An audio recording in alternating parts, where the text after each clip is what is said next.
যতদিন না চাঁদ প্রতিমে মরি ততদিন না দেবতা পাবো ওই দেবতার কুড়ি একা কুড়ি চন্দ্র ছড়ি ছয় ভক্তকে পাঁচশই কালী কবরী প্রথমে চন্দ্র ছট পুজো না যায় মরি ততদিন জুড়াইবে সাধু পুত্র বিবাহ পানি কবি তুই শিখা দিবে বা ওই বাজু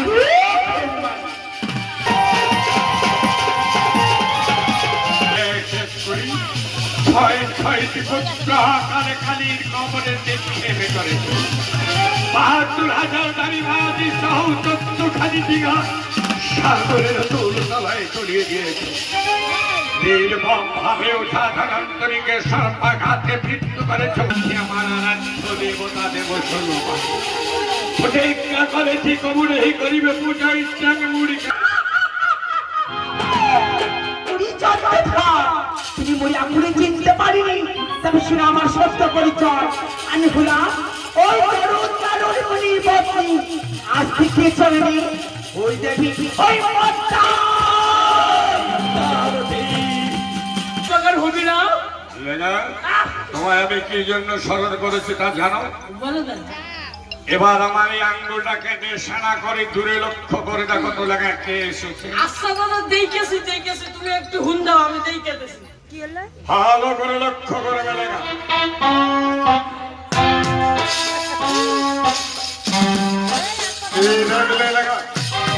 দাদা বন্ধ কর। আচ্ছা দাদা আমি তোর ভাই নাকি? হ্যাঁ দাদা তুই এই ভাইয়ের সঙ্গে কি করিস? কি বললে লাগা? দাদা তোর আঙ্গুলে আংটি তোর এক কাজ তো গাধা তুই যেমন বড় দাদা আমি বলেছি আমার আঙ্গুলটাকে নেশানা করিবে আঙ্গুলকে মানুষা সেই ভাগে মানুষা সুগন্ধি পুষ্পের তারা হয়েছে চন্দ্রধরের হস্তে এমন লাঠি রয়েছে চন্দ্রধরের সঙ্গে আয় ভেবে আজ তো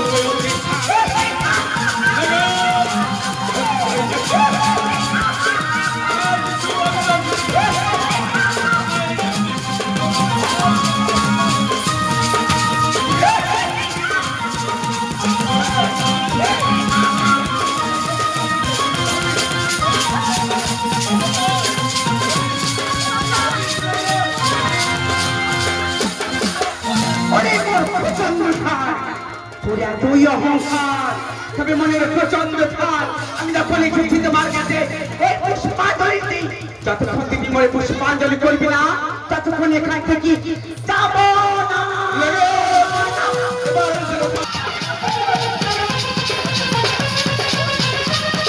পাগল বলিস না রে আমি তো সেই পাগল আরে পাগল পাগল বলিস না রে পাগল পাগল বলিস না রে আমি তো সেই পাগল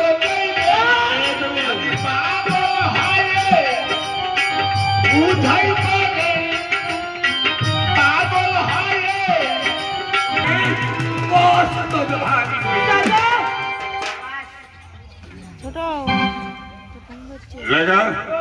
আমি এক কঠিন সিদ্ধান্ত নিয়েছি।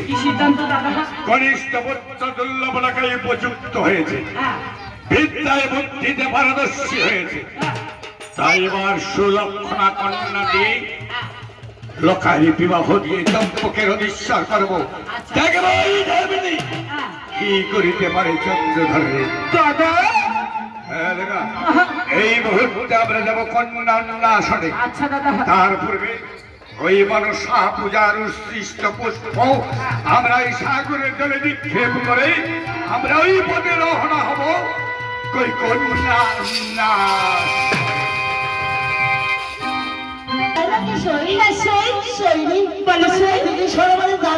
তাহলে তোমার এই সুন্দর মুখখানার একখানা গান গাইছি তাই বুঝি? বেশ তোমরা যখন বলছো তাই তো যাবার সময় আমি সুন্দর করে বলবে সই বেশ ওই বাঁশি বাজায় গান